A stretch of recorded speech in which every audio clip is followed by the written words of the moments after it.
Hey there, this is going to be an interesting episode because we have with us a person who's as interesting and fun as her products and Instagram. To put it plainly, she's someone who enjoys butterscotch ice cream with Nendripalam chips. Okay, now let's not waste time and get to know Miss Shwetha Balachandran, the entrepreneur of BEESEWSS. Let's go to the questions. Let's dive into it right away. So the basics first. So ma'am, you're basically a UI UX person and I learned it only today. So I always thought that you were an artist, a full-time artist. So okay, so now the question is, how did you go from here to there? From UI UX designer to an artist? Can you explain the process and why and when and how it started? I think I was an artist much before I was a UI UX designer. That's what I would say, because I've always been interested in the art and craft in general. And when it comes to, talking particularly about sewing, I think I learned sewing when in around 2017 or so. At that time, in an OSHA mechanical sewing machine is how I learned it. At my friend's house, it was very sudden. Shuma had gone to her house one day, and I happened to see that her mom had a mechanical sewing machine. I got really interested in it because of the product itself, because I was a product designer then, and I wanted to know how this mechanical sewing machine works, because without electricity or anything, batteries or anything like that. So that got me really interested, and that's how I started working with it. I asked her, can I use it for a while? She said, yes, absolutely. And then she even taught me how to use it. So that is how I learned it. And at that point, I made a few knickknacks, one wallet. Wallet was one of the initial projects I did. I saw those colorful ones, really beautiful patterned wallets. Yeah, those were also waste material that she had at home and that I had at home from. Yeah, so it was that's always how I started. It was always that. It was always that, because we just wanted to try out and do new projects. Why would we buy new cloth? I mean, we might as well use the cloth that's wasted at home. So she had a lot of offcuts actually. So that's how I learned that tailors in general have a bag of waste all the time. So, and that is quite valuable because you can make stuff with it. So that time I used to stitch my own dresses and bags and small knickknacks and stuff like that. And after that, 2019 May, I actually started my Instagram page, which is called BEESEWSS. And that's when I got introduced to, I had come off to Chennai by then. So my earlier starting was in Nasik. After that, now it's in Chennai. So after Nasik, 2017, I was in Nasik. That auntie was in Nasik. Yeah. Okay. Then you came back to Chennai, and then you started stitching more, and then yes, that's because I had my own. Yes, I had my own sewing machine by then. So you bought one? Yeah, my dad bought me one. Just because I was so interested in it, and that's all I did all summer holidays. So one summer in 2017, this is all I did. I just kept sewing and sewing and sewing. And you learned it yourself, no? Yeah, pretty much. See, she taught me in the mechanical one, and in the other one, it was so much easier that once I knew how to do the mechanical one, this was nothing. It was breezy. Yeah. Actually, I can imagine you sitting on a mechanical machine. It brings to my mind that Sleeping Beauty and the spinning wheel. You have. Oh my God! I've actually gotten poked quite a few times. Quite a few times. Oh God! So actually, what did you study in college? I studied industrial design for 4 years, which is it's like a product design course. Oh, okay. So it's called industrial design. A lot of my projects included, jewelry design, game design, bag design. I worked with VIP luggage for quite a bit, which is when I learned a lot about, pattern making for bags and that kind of stuff.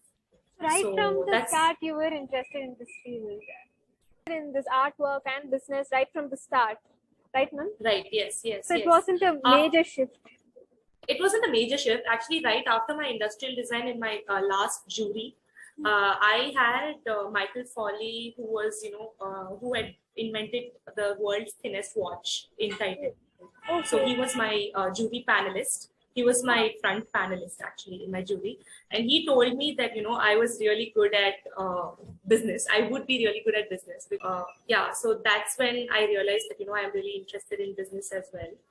And then I did a course in MBA in entrepreneurship. So that's you built how yourself. all that ties up. Yeah, that's how it all ties up. Yeah. This is an interesting but important question which many makers go through. So how do you usually price your products, ma'am? Because you customize each of your products, and I believe that it's exhausting both physically and mentally. Yeah, so basically how I price my products is I think about how much I would buy the product for myself. That is the first filter I have. More than, like, if it's a small product, I wouldn't price it more than 500, because see, it has to be affordable at the end of the day. And for me, it doesn't take me a lot of labor, and mental labor was right. Other than that, my material cost is quite low, because I sourced it from offcuts, like I have already mentioned it, offcuts and waste fabrics.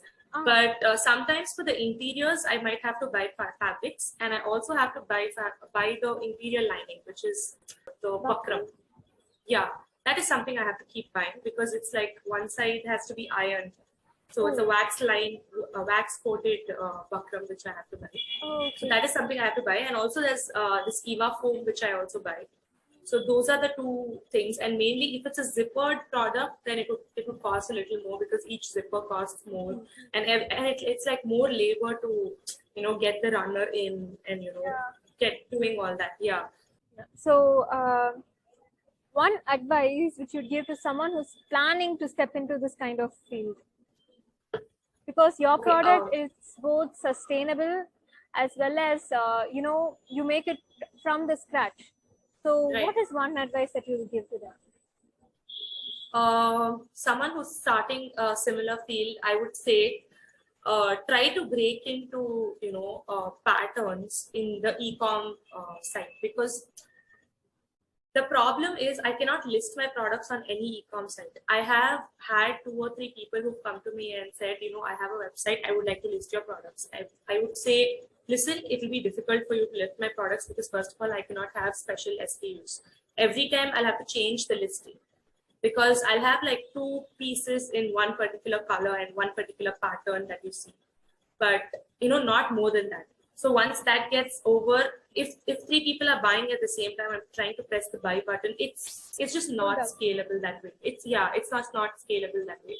So it will have to be done manually. It is slow. People have to understand, like, you have to give me a bulk order. You have to understand that it's going to take at least 3 weeks for me to, dish it out for you, give you like, all the patterns that you need, and you will not be able to choose each and every pattern. Yeah, that is also there. It has to be, it's more handmade, right? Yes, so, every product is handmade, everything. Yeah, and at some point when you're bulk ordering, you will have to leave it to my choice of, what colors I use. You can, to an extent, I can, give you, I would generally use these colors. I can at least do that. But more than that, I cannot, promise you bring about a particular, uniformity will not be maintained. That is one major difficulty I'm facing in this business, and I would say that if you crack somehow, then you will be great in this case. Like some e-com website that lets you custom choose your fabrics, that would be, I think, very good. Another important question, which not just the artist face, but generally everyone who's working. So how do you balance work life and life in general? Because so for me, life happens every day, and work also happens every day, because see, not even one Saturday, Sunday is there which is free for me, because I have to again, immediately come and start doing this kind of work, because every week I get at least 1 or 2, max 1 or 2 orders from Instagram. So I have to like continuously follow up that thing, get that cutting going, get that first initial step of, choosing the fabrics happening. All of that has to be done by me. Starting from that to actually cutting the fabric wallet pieces and ironing the buckram behind. Till that point, I have to do. After that, I ship it to my parents, and my parents have been a board of help for me, because they would just send it to Puppy, who's my tailor, and they would bring it back and they will ship it to the right person with the seal and the stamp and everything. So that happens from their side, which It's is like a really, yeah, it's not really a family business, but it's become like one, because after getting married last year, I had to shift away from my house and live on my own here. So now I live in Tinagar and my parents are in Ambattur, and my tailor's also in Ambattur. So quite far. yeah, it's quite far. So we have to do some additional costs have happened after this, because I have to dunzo some part of the Yes. material, but still I have not increased the prices, because I don't think that's fair to just increase prices based on this.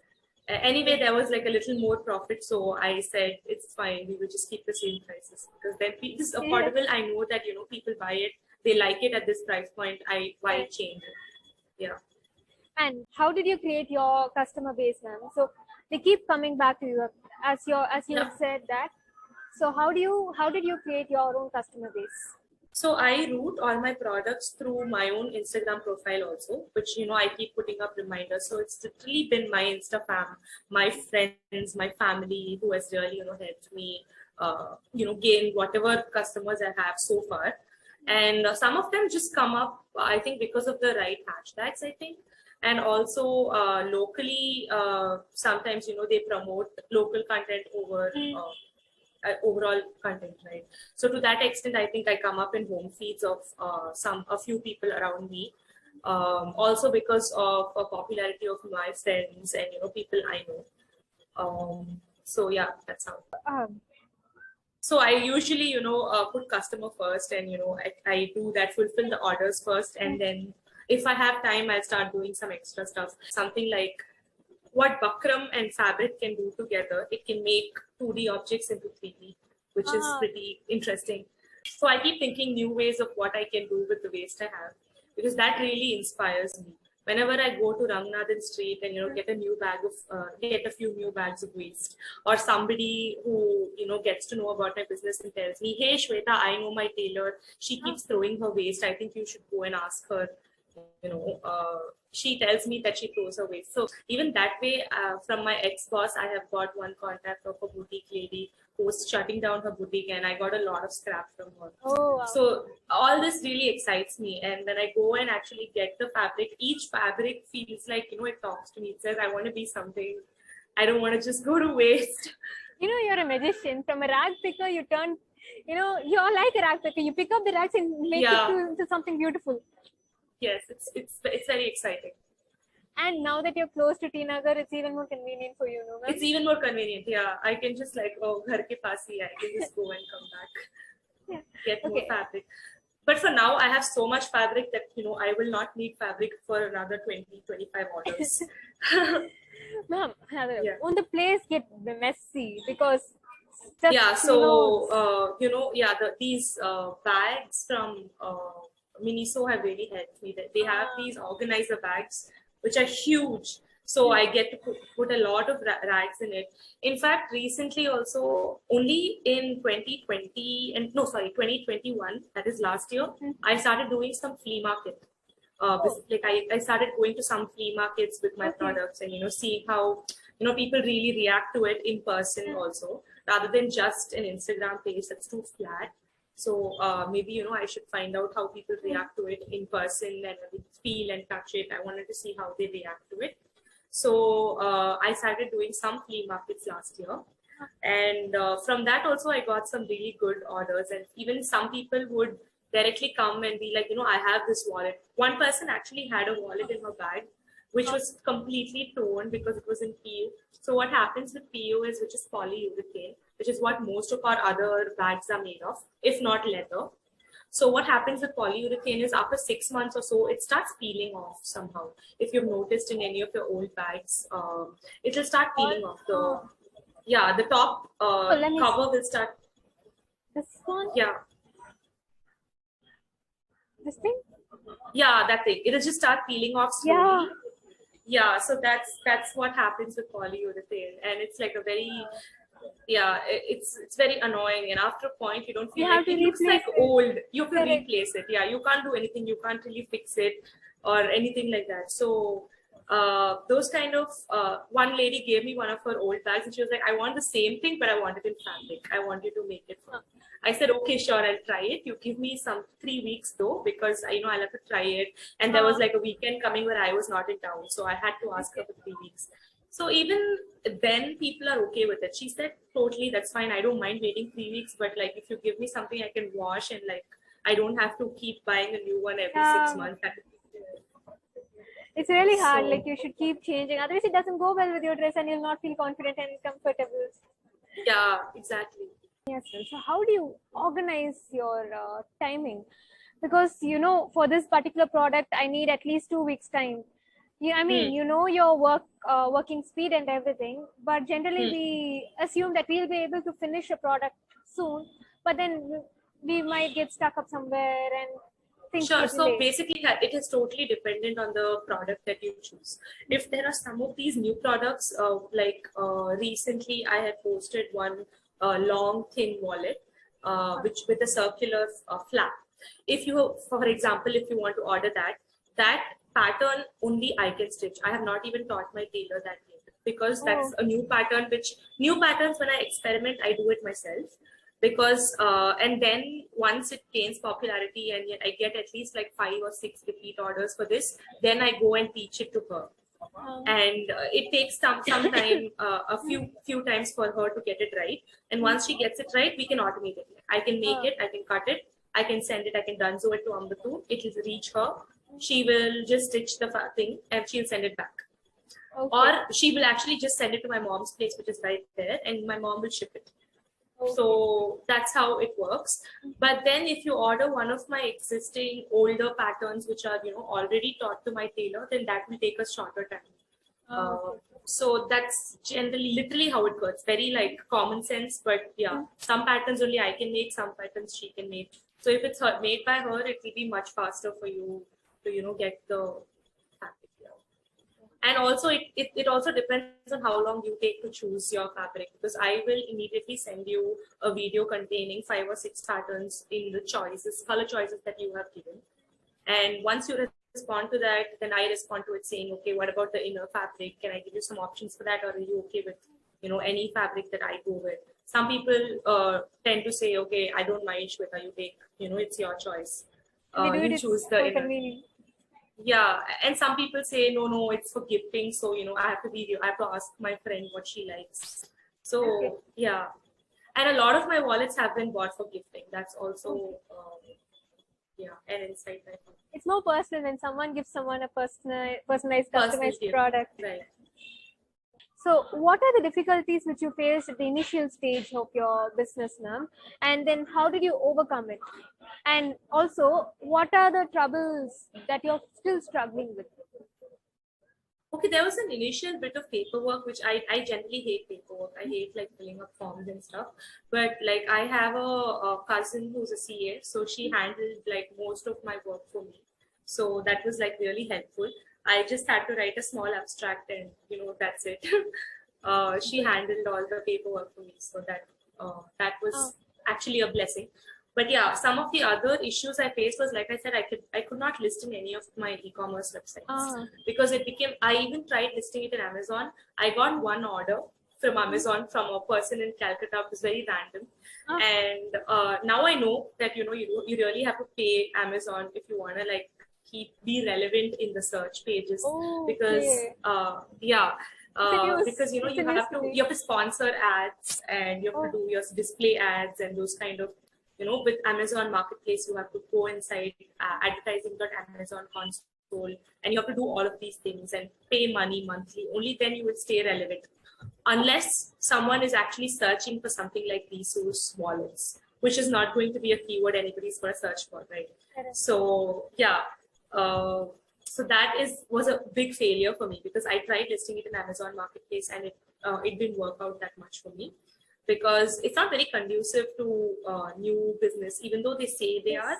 But instead, what I found more happiness in is going to these flea markets, because that really helped me understand how people are touching and feeling my product, how are they reacting to it in person, what kind of interest, how many people from, like, if there are 100 people in the crowd, how many of them are actually coming to my stall after seeing all of this, after seeing the banner that says, it's upcycled, or, it's made out of offcuts. So that has been really helpful. Yeah. But what was hard was the marketplace listing. Okay, so that's something which you're still working with now? Yes, I'm still working towards. If there are smaller brands or smaller pages who are willing to list my products, I would be happy for it. But I would have to come up with a solution together as to how we would solve the customizable problem. Because even Etsy, it is very difficult. You cannot really list like I said, any place you cannot list a product unless you can repeat the product in the same pattern. Yeah. Okay. And if I can do so, yeah, the reason we wanted to hear your stories because at OhReally we have a bunch of people, a number of people who are into creative field. So the main vision of OhReally is to bring these people to the limelight. People who are involved in handicrafts and regional artworks like Pana Ola Petti, and so the vision of OhReally is to keep these products and these makers, is to encourage them to continue to make it, because right now, even though there are many funds for the projects, for these kind of projects by the government, still there are very few people who are willing to take it up because of the revenue which is generated, which is not that great. And also, even if people want to buy these products, even if there is a need for these products, people do not know where to get them from. Exactly. For example, I was about to ask, where do you buy it? Yeah, you will not know where to. You will not know where to get it. Yeah, you're right. Yes. So here, if you go to OhReally, you can get the contact of the makers, like people who make mat, then Pana Ola Petti, Kilit. Oh my God, this is great. Yeah. Okay. All these things, you can contact them directly and place your orders.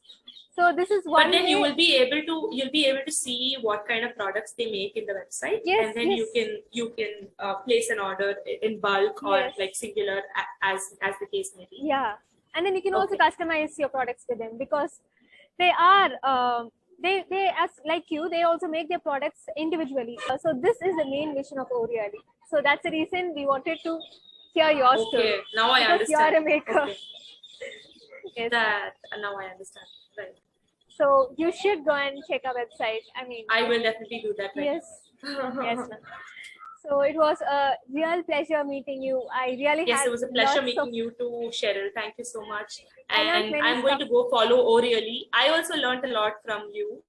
Actually, I learned that there is something called as this Panavella baskets, which I'm very interested in. Now I want to go to OhReally and find that maker and buy it. There are many such things at OhReally. You should go and check it out. Okay, I'm going to check it out. It's ohreally.com. .in. Thank you for agreeing to talk with us. I really had a great time talking with you, and I wish to see you in person very, very, very soon. Yes, please get in touch with me. We will meet soon. Thank you. Bye. See you. Bye.